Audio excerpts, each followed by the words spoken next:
जल्द मैदान में उतरूंगी। 2 दिन पहले ही राजा भैया की पत्नी ने सोशल मीडिया पर कुछ ऐसा ही पोस्ट किया। इस सेंटेंस के कई मायने निकाले गए। किसी ने कहा कि भान्वी अब खुलकर राजनीति करने की तैयारी में है, तो किसी ने कहा कि उनका जो पारिवारिक मसला है उसे हल करने के मद्देनज़र उन्होंने ये पोस्ट किया है। लेकिन पोस्ट सामने आने के दूसरे ही दिन उन पर FIR हो गई, वो भी धोखाधड़ी की, फर्जी साइन बनाने की और धमकाने की। किसने की है ये FIR? क्या है मामला, देखिए इस रिपोर्ट में।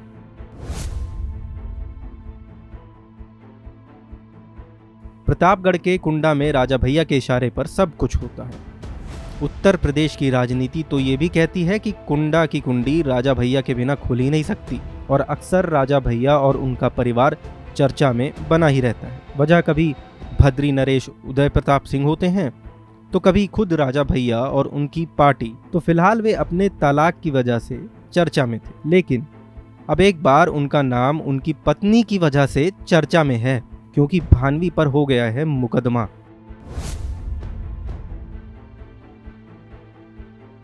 राजा भैया की पत्नी पर धोखाधड़ी का आरोप लगा है।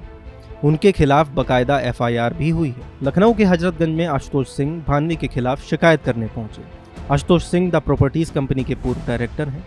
आशुतोष का कहना है कि द प्रॉपर्टीज कंपनी जब से बनी तब से वे इसके शेयर होल्डर हैं, लेकिन उनके जाली दस्तखत करके उन्हें कंपनी से हटा दिया गया। इसके अलावा उन्होंने भान्वी पर धमकाने का आरोप भी लगाया। आशुतोष सिंह की तहरीर पर हजरतगंज कोतवाली में भान्वी सिंह के खिलाफ धारा 120B, 419, 420, 467, 468, 459, 471 और 506 के तहत मुकदमा दर्ज किया गया है। आशुतोष का कहना है कि उन्होंने फ्रॉड की शिकायत कानपुर के रजिस्ट्रार ऑफिस में भी की है। इस मामले में एक अज्ञात के खिलाफ भी मुकदमा किया गया है।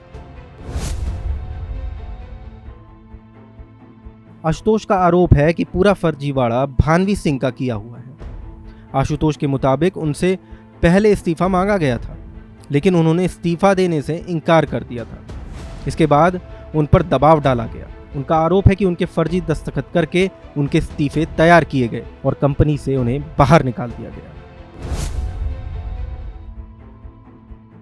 बीते 18 जुलाई को भान्वी सिंह ने X पर पोस्ट किया।